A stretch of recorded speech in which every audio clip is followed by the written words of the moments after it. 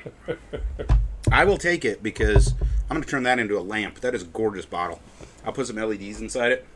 I like it. The reason that I wanted to toast is another fucking Ecuadorian wrapper. Mm-hmm. Bada bing, bada boom. It's the in thing, and apparently has been since 2022. Yep. All right, tell me about this Mastape. So Mastape is a region or municipality in Nicaragua. So that's where it comes from. Okay, I'm It's tracking. It's not telling me like. So that's where it came from. That's and where then it the came from. methodology is this chingazo. Chingazo. Chincagre. Chingazo, chincagre. If you're Mexican, you know the difference.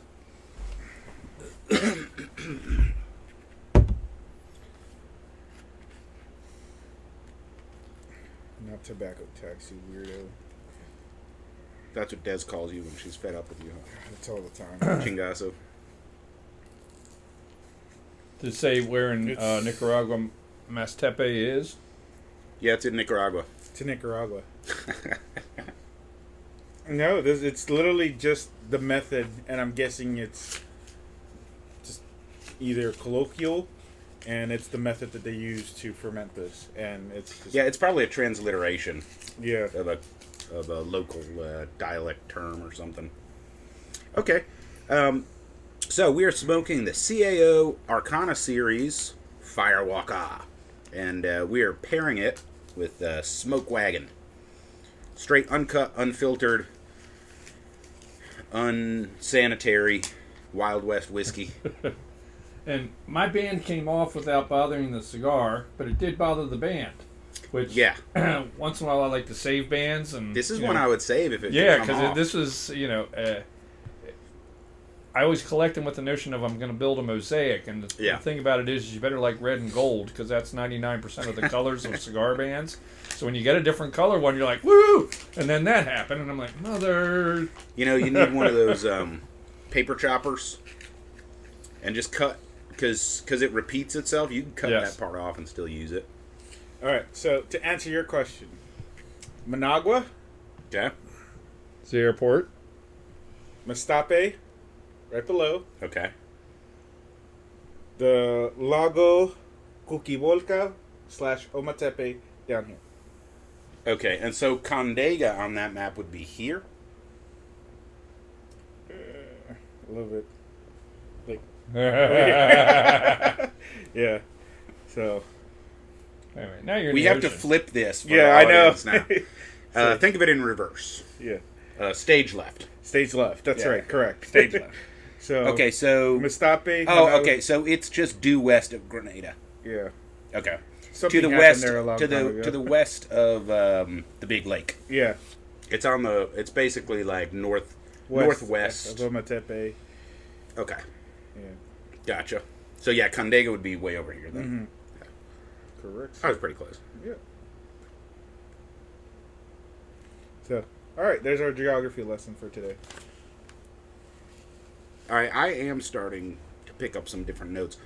Why don't we go ahead and go to break? When we come back, we will do our tobacconist tip of the week. Sure do. Don't go away.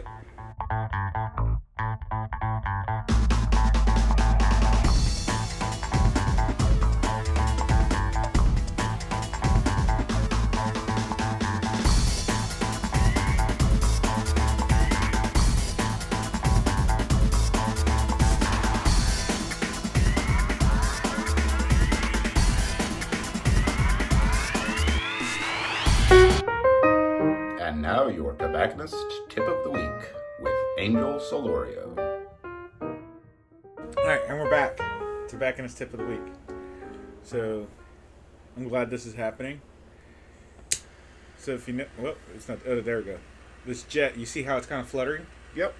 So that just means there's a little bit of trash or junk in there. Super easy fix. You take a little air can, blast some air in those jets, and then also most lighters that are jet lighters have side vents. Make sure you blast those, and it'll clear that right up. And the side vents suck air in, correct? Yes, That's what they're for. that's what they're for. Because it actually uses quite a lot of air Yes. to burn that butane. And it can't suck it in and blow out at the same time. It actually And like displaces that the air. old design does not. Sucks it down there around the sides. Right. Yep. Still working. Still working. 10 years That's right. So I will hand it to Jetline. Their lighters, you can run them over with a truck and leave them outside and whatever. They're pretty sturdy. They're hard to kill. By the way, like that's just something to show, just the innovation of years apart. You know. Yeah, definitely. Yeah, because I have another Vertigo that had 0 vents and it looked just like that. Yep. You know. Yeah, and it has like basically like a cylinder inside the outer sleeve, and the air sucks into the corners. Yeah. Around it in order to actually feed the flame. Yeah, it still works. It's just, you know, this is just the newer design and. So air Innovation. can like you'd use to blow out your keyboard or something. That's right. Yeah, that's a great tip because I'm famous for bringing my shitty lighter when I'm going to get drunk, right?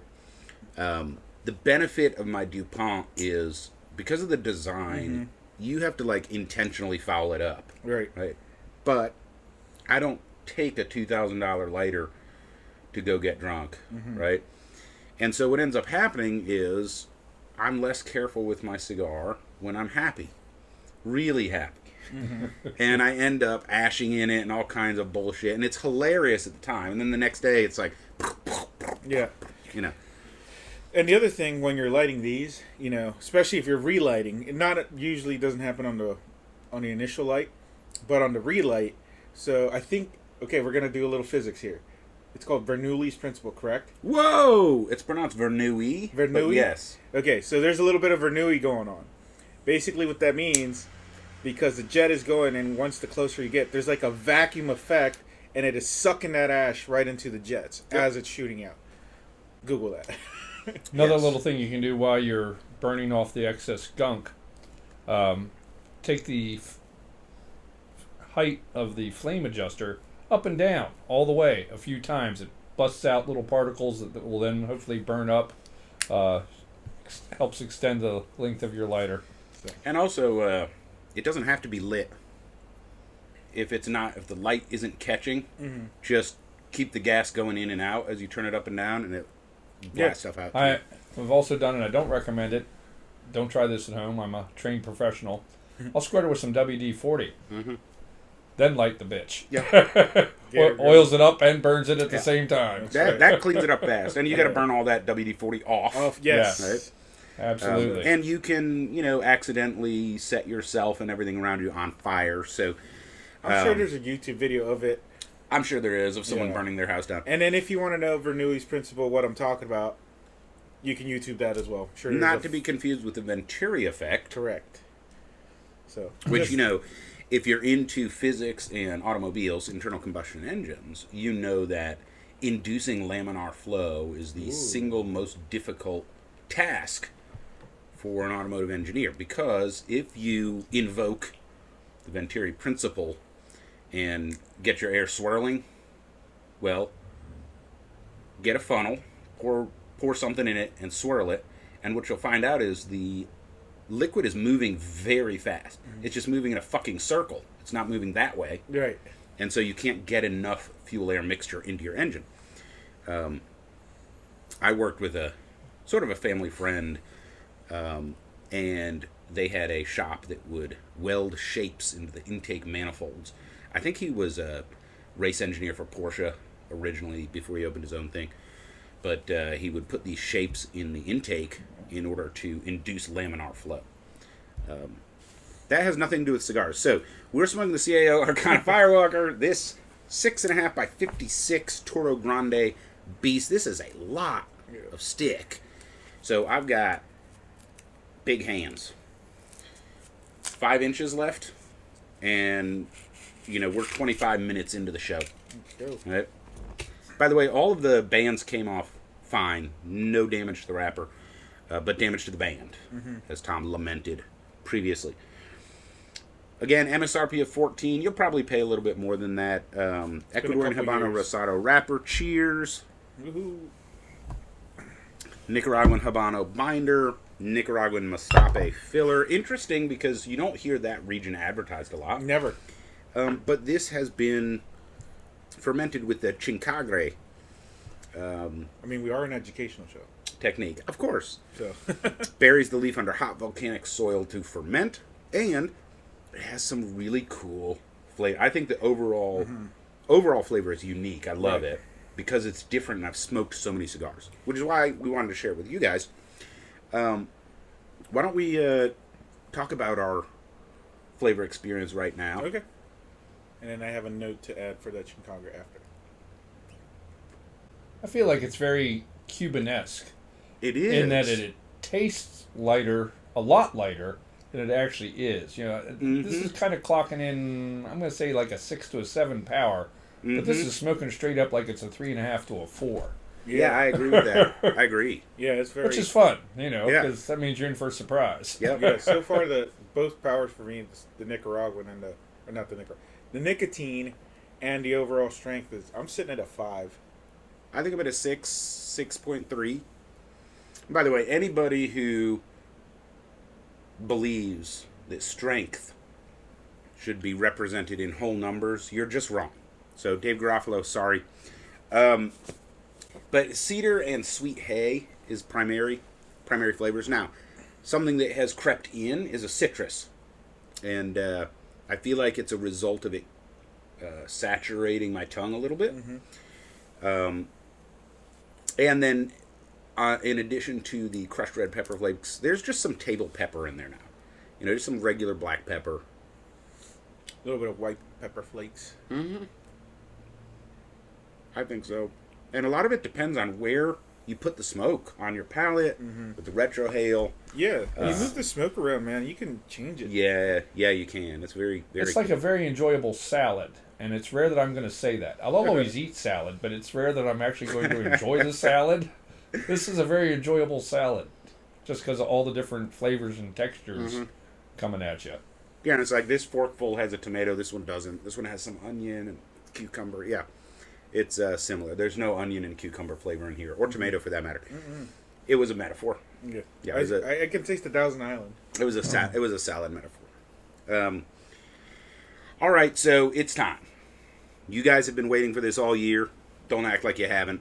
Oh. It is time for our annual awards, and we're going to take a trip down memory lane, but we're going to present the manufacturer of the year and the brand of the year before we talk about all the cigars we smoked on the show and which one is taking home the coveted Burnline Podcast Cigar of the Year.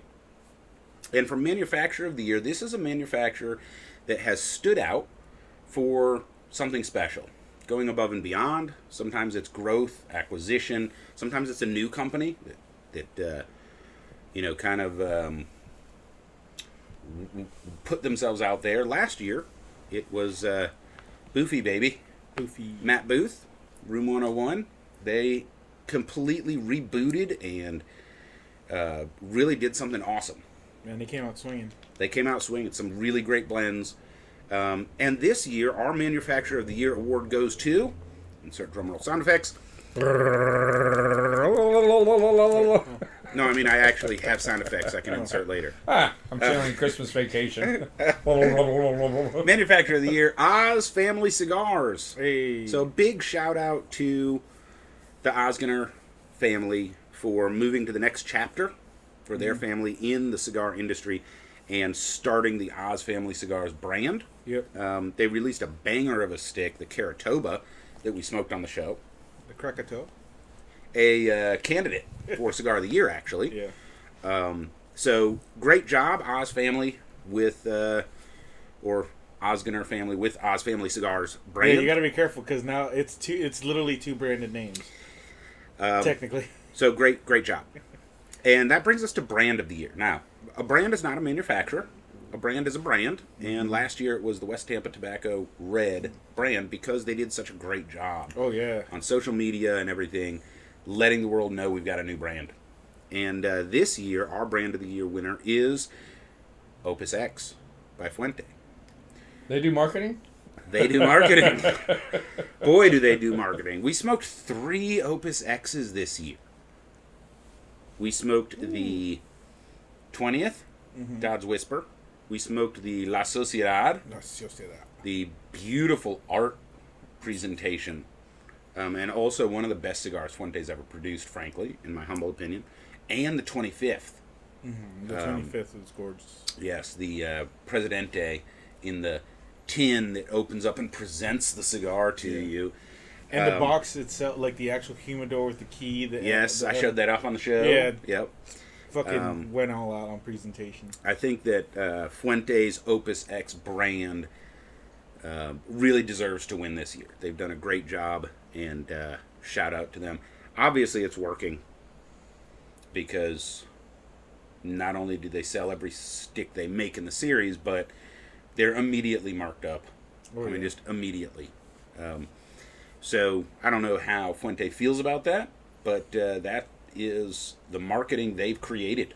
So well done. All right. I got to thank you. He's like, oh, second market is bad. Oh, yes, we're winning. Yeah. So that brings us to our cigar of the year. And we're going to do a little trip down memory lane. And going all the way back to January a year ago, we had the Davidoff Year of the Snake. And this was kind of cool. It had the 2, it was like the Culabra, but it was just 2 twisted together in the middle, and then I think 4 on each side of a regular Toro. It was okay, but like a lot of Davidoff products, it didn't ring my bell. It didn't seem like it was worth the price tag. Nothing wrong with it, but nothing awesome with it. I don't know. What do you remember? It was just cool presentation. I honestly don't remember the flavor. Yeah, like not a ringing blanking endorsement. Yeah, not a ringing endorsement. And that's a statement. It was literally a great presentation. It was just Presentation was awesome. It's Davidoff. It was the first Davidoff year of that I hadn't bought 2 or 3 of. Because when I first started, they were 40 a pop, and it may or may not have been worth it. And then the price kept going up, and it kept getting less and less worth it. And they didn't get Value sued for for money. that one. Yeah. Yeah, I mean... But I always a agree great with presentation and a perfectly built cigar. you. I do think it was overpriced. The flavor sometimes was a meh. Yeah. That's... It's the value prop with Davidoff, typically. Our next cigar was the Diamond Crown Cameroon Select. And last year was the first year, I think, where the holiday box with 3 cigars had 2 Cameroon Selects in it. Ooh. So I got the box, and we smoked one. And that was a fantastic cigar. That was awesome, and really would be a top candidate for Cigar of the Year if it wasn't so limited. Yes. That used to be a regular production cigar. Fuente rolls it for J.C. Newman. Personally, it is my favorite Cameroon cigar. I don't know whether it's just because of you can only get it once a year. I was doubly happy when they put 2 in the freaking box, because before I was buying a, $60, $75 cigar that came with 2 free cigars and a carrying case. Right. Yeah, for sure. I thought it was really enjoyable, and I agree with you. I would love for this to be core production, and my guess there would be access to wrapper leaves. It's probably what's limiting that. Our next smoke was a core line, the Arturo Fuente Hemingway Signature Oscuro. This was in my top 3 cigars that we smoked last year, or this year, I think. And we talked a little bit about Oscuro versus Maduro fermenting, and that was a great smoke. After that, we moved to the Rocky Emerald, which surprisingly made the top 25 in Cigar Top Aficionado. 10. Top 10. Top Cigar 10. Aficionado. Really? Good for Rocky. Gorgeous presentation. Absolutely beautiful. Love the presentation. Not a huge fan of the stick. I just, I don't know, it wasn't there for me. It didn't really stand out. I agree. It was all excited, love a lot of Rocky, and that's when I was like, oh well. Nice try. I don't think it was in my top 5 Rockies I would buy. Mm-hmm. And I've talked to a lot of people, and this is not even hate. It's just like, oh, it's just not a Rocky. Mm-hmm. Is the reaction I got. Yeah. Everybody jumped on it because it was new, and then nobody came back for round 2. I liked the, what was it, the gold? Yeah, yep, gold label. That was solid. That was great. That was solid. And it was affordable. Yeah, we smoked that one, didn't we? Yeah, that was in 23, though. Yeah. Or 24. But we did smoke it. We did smoke it. And then we smoked the Fratello Marylander. I mean, how can you not smoke the Marylander? We're here in Maryland. That was kind of a crappy cigar. Yeah. The truth is, I don't remember smoking a Fratello that I ever bought another one of. Yeah, we smoked 2 on... Well, that would be the second on the show, and the first one wasn't memorable either. The Lunar... The Lunar. Moonlander, whatever. I think what they're... Oh, and I wore my Swatch X Omega Moonlander watch. Yes. Yeah, I think a lot of Fratellos are like kind of collectible, niche-y. But as far as smoking for a cigar, I don't buy them. I agree with you. My one exception is his, I'm not even sure what it's called, his basic core, just the red label Fratello. He makes in a petite Corona. Ooh. 100 count box. Those have aged phenomenally well. They're awesome. And it's just my size. I love that Vitola. So there you go. But not a contender for Cigar of the Year. And then we smoked the Arturo Fuente Opus X 20-year God's Whisper, which the God's Whisper is the Vitola. Mm-hmm. Phenomenal smoke, and I got a box of them at MSRP. Yeah. So one of our owners was at a charity auction, and they had a bunch of cigar boxes. And one of the other owners texted me a picture of the auction list and was like, interested in any of these? And I was like, hell yeah. I'm interested in that Opus X 20th. Bought it for MSRP, maybe slightly below. Which, as soon as they hit the shelves, they're almost double. Mm-hmm. Right? So I think I paid $550 or something for a box. Phenomenal value. And then when my dad came to visit in the summer, we had a bottle of Lagavulin Nick Offerman edition and a couple of these sticks. And big hit with Dad as well. Winning. Great cigar. Yeah, great cigar. Kind of not a contender because of the limited factor. Super limited. Super limited. And that brings us to the Punch Bottle Rocket. So they've got their Chinese theme cigars, and this year is the Bottle Rocket. Cool presentation. That was really cool presentation, and it was a good cigar. In terms of value, like what you got to pay to get in to play the game. Yep. Really good stick. And then we smoked the Alec Bradley Shamrock Filthy Hooligan 2025. And, it was fine. It's just, kind of the same thing year after year. I don't know if that stood out at all to you guys. Yeah, it is a fun cigar. It generally comes out in time for St. Patty's. I will say it's also one of those cigars that ages quickly and well. Mm-hmm. Entirely different flavor profile, 12 months down the road. I gotta say, though, I think that's an Alec Bradley thing.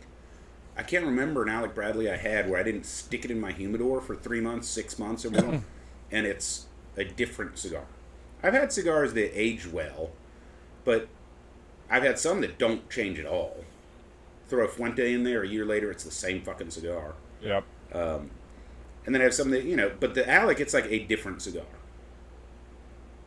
And they're still, we're starting to see results of their transition from being their own brand to being part of General Cigar, the Room 101 side specifically. Whacked a lot of their brands or sizes, but they kept a lot of the important. The only thing I was upset about was the Alec Bradley Black Market Punk size got discontinued, and that was my favorite size out of that series. Yeah. I love a short power smoke. Yep. Yeah, and I will say, in terms of branding, I do buy a Filthy Hooligan every year. So, good job.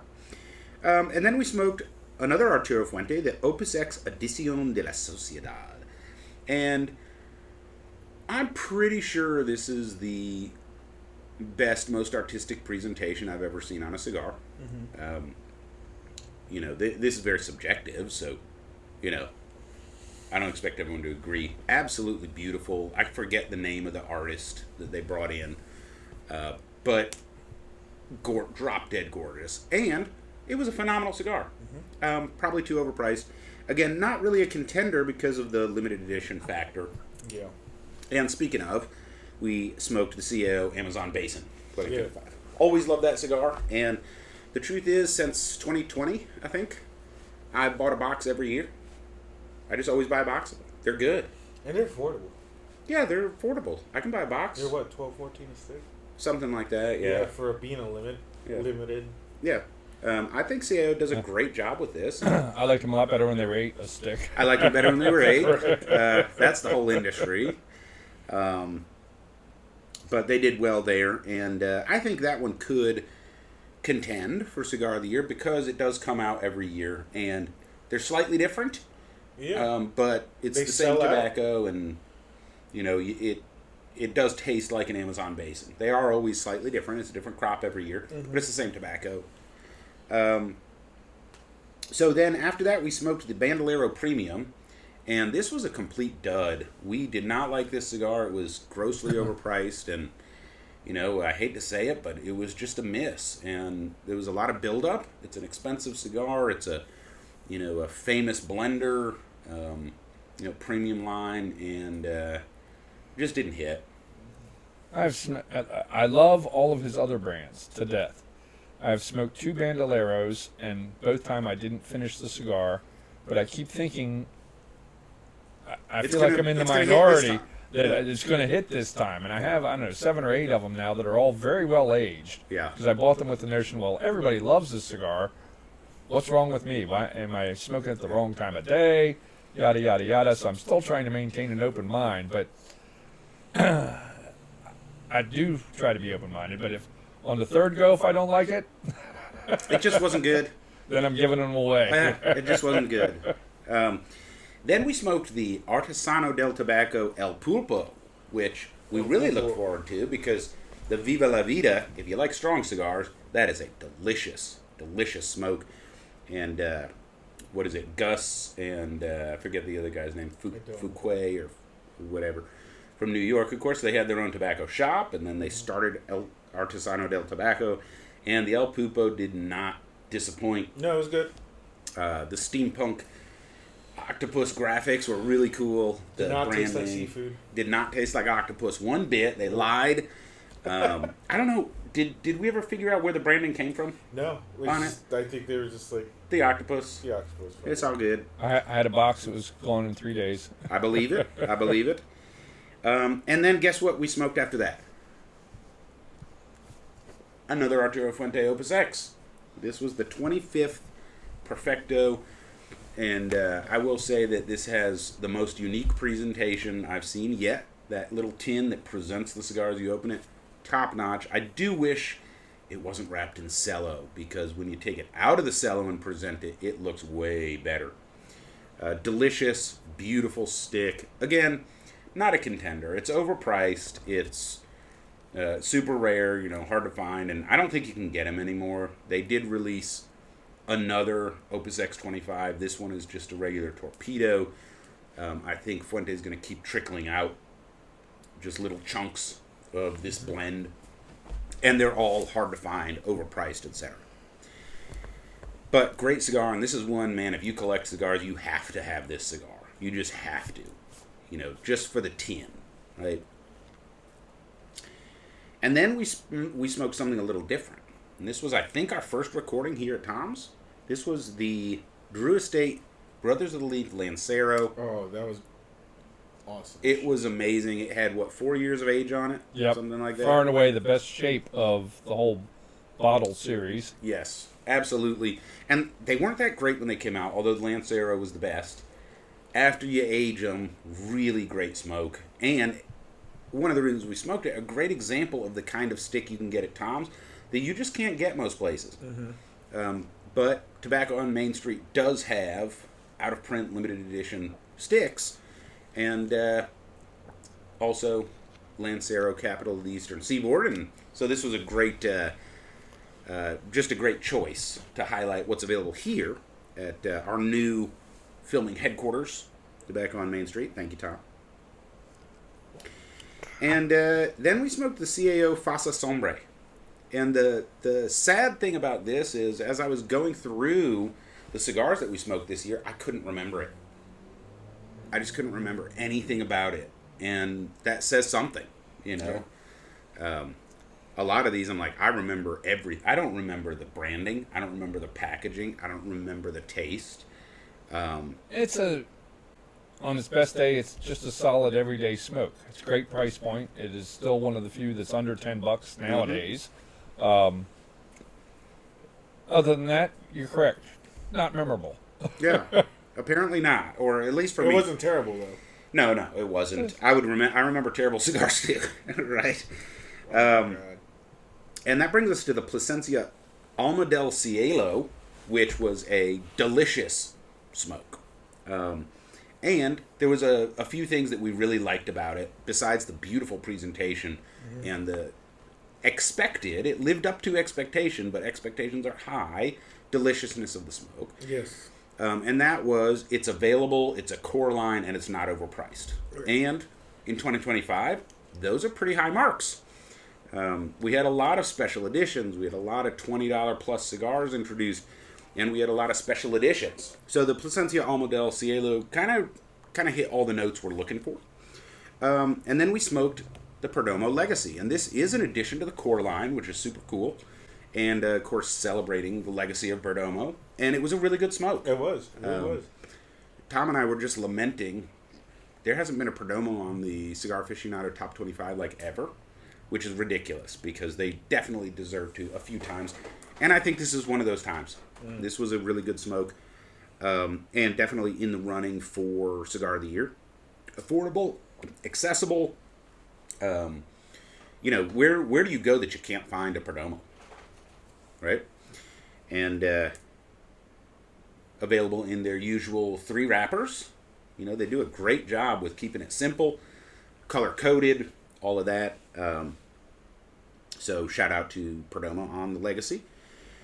Then we smoked the worst cigar that we've ever smoked in the history of the show, and in my case, the history of my history. Agreed. The Partagas y Nada Más. The only cigar that was so terrible, we didn't finish it. We actually put it out, and Tom provided us with some Alec Bradley chunks out of the humidor, and we finished the show smoking those because we just could not stand to abuse our palate anymore. Back to Alec Bradley and making a solid cigar. Right? Yeah. I mean, we kind of broke our rule and we didn't even rank it because it wasn't fair to. It's not fair to rank it. But it's it wasn't fair to our palates either. It was not fair to our palates either. I was not doing that. Not hating on anybody or whatever, but Partagas, and this is American Partagas, of course. American Partagas, guys. Fake Partagas, complete turd on this one. Really embarrassing and should not have made it to market. And I can't believe that there's somebody in the company that didn't smoke this cigar and say there is no way that we're going to put our name on this and put it out on the shelf. Yeah, that's... Yeah, within a month they were offering buy 3, get 1s. Yeah. So that's telling you how well it sold. Yeah, and a few people that I talked to and asked them that smoked it, they all had the same reaction. They're like, this is not...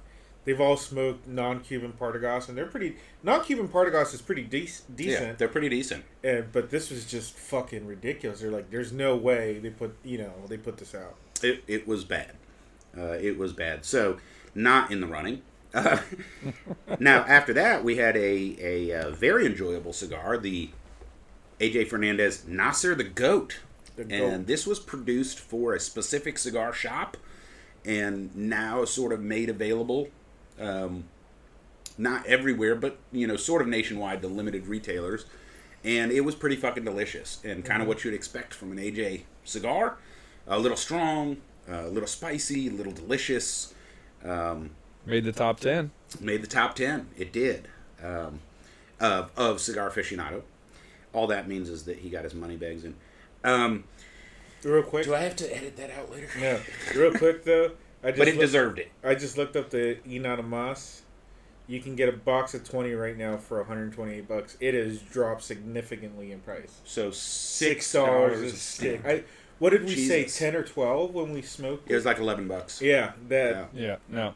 They cannot move that. It's a terrible cigar. And this is just to reinforce that we're not shit talking. I'm telling you, they cannot sell this thing. Its only potential hope is that if you bought it and sat on it for 3 years, and it's $6 a stick, it might be worth. Do you have any? No. Okay, I was just wondering if you had any left over.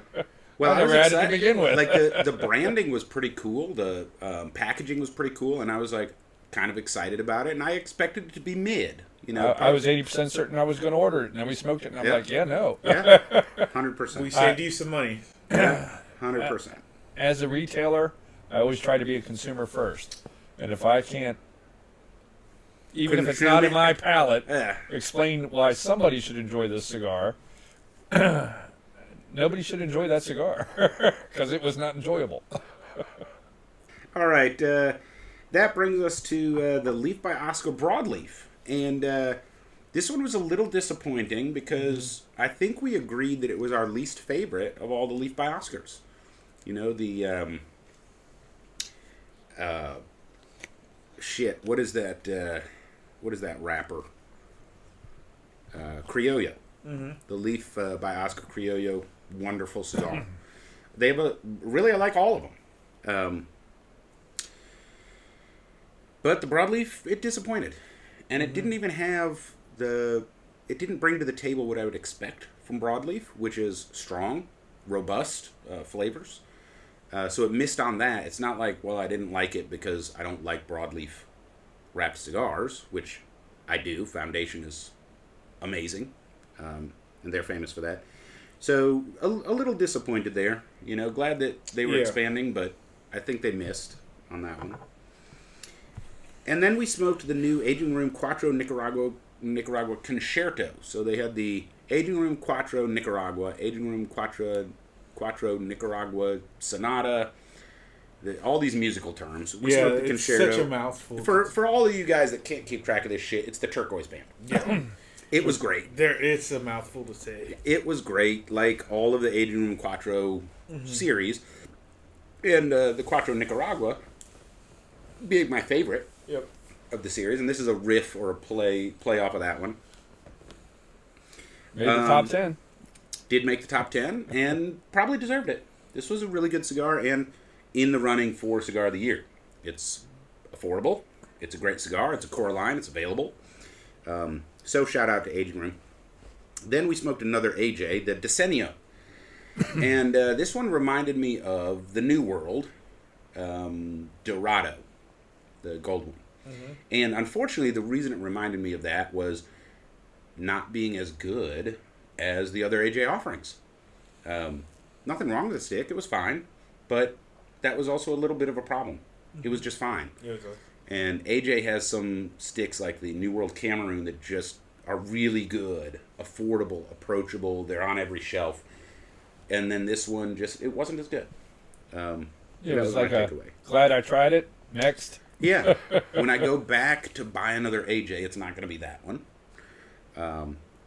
Then we smoked an interesting cigar, the Miami Cigar and Company Outcast, which was a stealth-infused cigar. Yes. What do they call it? Aromatic. Aromatic. And what was interesting about this cigar was the tobacco was phenomenal. I mean, this is one of the best cigars that I smoked all year. And they fucking ruined it with the aromatic part. If they had just left that off, they would have sold every fucking stick they made of this one. They could even sell it at a higher price point, brand it as something fancy. And of course, Miami Cigar Company is famous for their aromatic cigars, right? This one, just phenomenal, top-notch tobacco, great blending, and then, sorry guys, you ruined it. Mm-hmm. Never bought another one, never will buy another one. And it's disappointing because I feel like they wasted some of the best tobacco on the planet. Yeah, because I haven't heard anybody even talk about it at all besides... No, it's dead. It died. Yeah. I'd forgotten that we smoked that till you had it on this list. Mm-hmm. Let me see if it's still available. Then we switched gears and smoked the My Father Blue. Now this is Honduran, and a first for My Father. They have a outfit there in Honduras, and this was their first Honduran. And a lot of people didn't like it because a lot of people don't like Honduran tobacco. But for what it was a really good cigar. I enjoyed it, and I enjoy smoking cigars from different regions from time to time. My kind of default right now is Dominican, but I love smoking different regions. And for Honduran, man, this is hard to beat. I'm trying to think of any Honduran tobacco that I would smoke above this one. So I think My Father did a great job. Definitely in the running for Cigar of the Year. It is affordable, accessible, quarter line. So I think they did a good job with that one. And then we smoked a semi-celebrity cigar, the Espinosa Knuckle Sandwich. And we actually put on our podcast title the Guy Fieri cigar. Mm-hmm. But he doesn't actually brand it that way, and his name's not on it, and it's not on the packaging. And this is probably the only celebrity cigar that sells regularly and robustly. Mm-hmm. It's not something that people just pick up for the celebrity once. It's an ongoing seller for a lot of retailers, and it was pretty good. It was strong. I remember almost being done with it before I was done with it. Mm-hmm. It was a strong cigar, but if you like strong cigars, very flavorful. Reasonably affordable in terms of a fairly large amount of tobacco celebrity cigar. Very affordable. Half the price of the Ray Lewis cigar, for example. And I think they did a good job there. Then we smoked the Diesel Worthy Fool, and this was the only cigar to score a perfect score on Burnline. They really nailed every aspect of putting this cigar together. Of course, it had a great flavor. The Vitola was just about right for me. I know you like Gordos, yep, and you like Panatellas and what have you. But it was a great smoke that just... I enjoy a great pig shape. Yeah, it was a great pig shape, and yep, it was just the right length to where when you got to the end, it left you with, I'd want just a little bit more. Yeah, in a Churchill, that would be a failure. Mm-hmm. Agreed. It would be too much. So really every aspect of the cigar, call it luck, call it skill, but they got it right. And then we smoked the Padron Ruby Red Exclusive. Mm-hmm. Not in the running for Cigar of the Year because it's exclusive and available at the time only from Two Guys Smoke Shop. I think it's available other places now. And it was good, but the truth is there's other Padrones that are better for less price. So it was fine. If you're a collector and you like Padrones, you gotta have one. Yep. It's exclusive, all of that. And of course, Ruby Red because it's celebrating the Ruby anniversary, 50 I think, something like that. And then we smoked the Oz Family Cigars Caratoba, another great cigar. And of course, one of the reasons that Oz Family Cigars won Manufacturer of the Year, they didn't just start a brand. Okay, right, we're Oz Family Cigars now. They actually delivered. They delivered the goods. And the Caratoba, I haven't met anyone that smoked it that didn't care for it. Just a well-executed cigar. And kind of to that point, you guys have been doing this long enough. It's fun when a cigar family has a brand, they get bought out by mega corporation. They have X amount of years of non-compete. And now they come back. And now they don't care because they don't have to make money. They're already mega fucking filthy rich. We can just make really, really good cigars. And the Oz family is now there. Yep. Well, they did. Then we hung a sharp left and smoked the Caldwell Pepper Cream Soda. One of the, what do you call that? Boutique cigars that is available here at Tobacco on Main Street. And it didn't taste like pepper cream soda to me, but it was unique and it was good. And it scored pretty high. We enjoyed that. And then we're running low on time, so let me just run through the last few. Tatuaje Skinny Monster, smoked the whole box. United Cigar Red Anchor, that was a letdown. It's a luxury cigar that just didn't live up to the price. The Bentley Green Rare Rosado, where we both agreed, or all of us agreed, that if you're going to brand it like Bentley, it's got to be a better cigar. Hugely under-delivered. And then we smoked probably the best cigar I've ever smoked in terms of taste, the Mirabelle Création Liberté. Dude, that was so good. And it scored really high because we agreed, even at a fucking ridiculous price point of, what was it, $150 a stick or something? Super rare. We would buy it again, if we could, just to taste it again. Then we smoked the My Father Dom Pepin Garcia Series JJ20. It's a bit of a letdown. Didn't taste great. Followed by another letdown, the Davidoff Royal Release Salomones. It was fine, just it would be fine at like $14. Yeah. Then we smoked the Blackworks 5 Temple 7-Star Fist of Shaolin. Wah! Everybody was kung fu fighting, and there was a bunch of different shit in that kit. And they were all fucking awesome. And they were all awesome. Big shout out to Blackworks for bringing us that.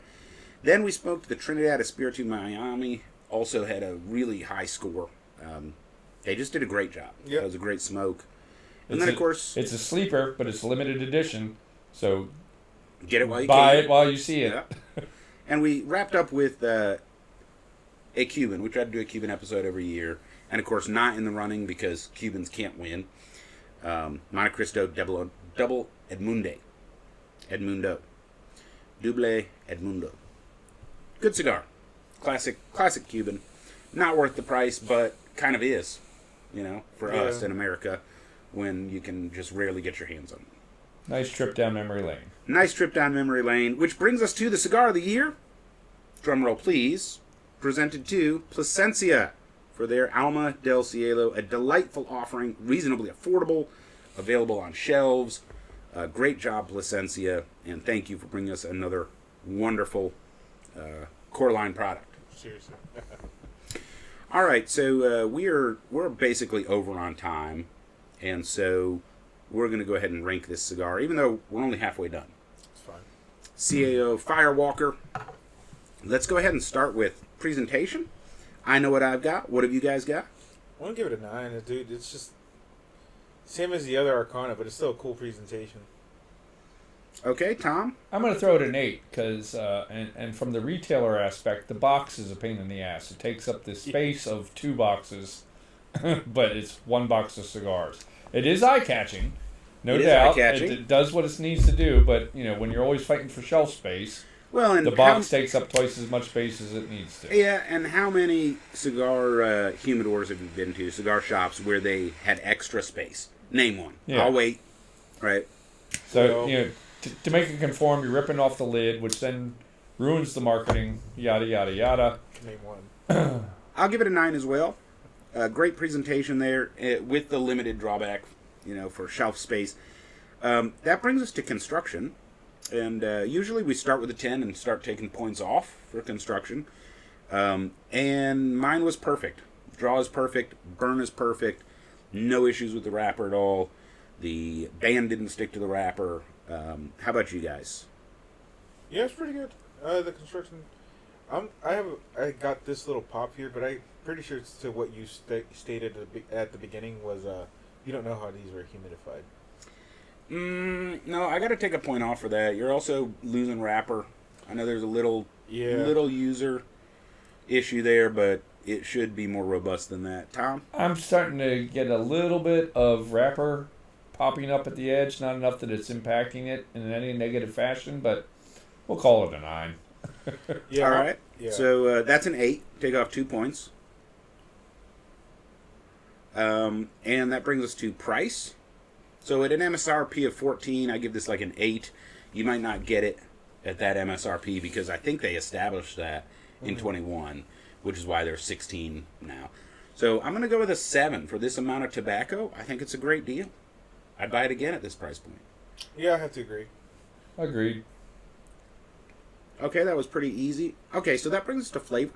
Obviously, it's subjective. I love the flavor. I think it's unique. I think it's enjoyable. It's a little strong on the nicotine side and whatever. Like, I can feel it. But in terms of on my palate, it started at a 3 and ended at like a 6.3 maybe. Okay. It's definitely picking up in weight as I smoke it down. And so, you know, for flavor, I mean, I've got to give it a solid 7. Angel, what are you thinking? I agree, solid 7. It didn't really transition too much to anything different. It was almost the same, the smoke the whole way through. The sweetness did drop off a little bit for me, more nuttiness. But other than that, it was very enjoyable. Again, the flavor that I was expecting that we did not get was like a earthy, volcanic flavor. Yeah. I'm going to go with a 7 also. And throw in, if it's a multiple cigar day, this needs to be your first one because it is kind of nuanced. And if you smoked anything stronger than this, you're going to miss what's good about this cigar. Yeah, I think so. I agree with that. All right, so that brings us to experience, and I think there's a broad range on this cigar. It's too expensive for cheap shit, but you can definitely grill with it. You can watch the football game with it. You can smoke it in the lounge. I wouldn't be afraid to hand this out to guys that smoke a lot of cigars to say, hey, here's something you've not experienced before. Yeah, I could golf with it. I'm not handing out a box of them, though. Yeah. So, I mean, I think like a 7. You know, like it's very useful. Obviously, you're not gifting it to somebody for their wedding or something, but, you know, and it doesn't extend down to the dog walker, I don't think. No. But it has a broad middle range, so I've got a 7. What do you think? Yeah, 7. I definitely wouldn't do yard work with it. Yeah, you know, my yard rules are different than everybody else's, so I'll go with 7.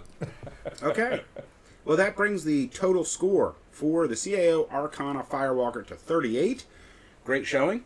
Just shy of 40. And this is Burnline Podcast wishing all of you out there a Merry Christmas and a Happy Holidays. We will see you again next year. Keep it smoking, my friends.